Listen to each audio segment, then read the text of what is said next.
दाल बनावनी, भात बनावनी, भुजिया अचार हो। दाल बनावनी, भात बनावनी, भुजिया अचार हो। सब्जी खातिर रूस गइले राजा जी हमार हो। सब्जी खातिर रूस गइले राजा जी हमार हो। बनाई ओरियाई हम गइनी बाजार हो। बनाई ओरियाई हम गइनी बाजार हो। बाजार में के लोग पूछे ई के हवे तोहार हो।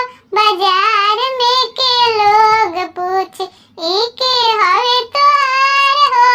सास जी के बेटा हवे ननद के भैया हो। सास जी के बेटा हवे ननद के भैया हो। इहो मोटी लागना राजा जी हमार हो।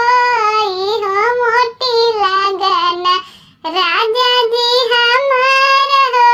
दाल बनवनी, भात बनवनी, चटनी अचार हो। दाल बनवनी, भात बनवनी, भुजिया अचार हो। सब्जी खातिर रूस गइले राजा जी हमार हो। सब्जी खातिर रूस गइले राजा जी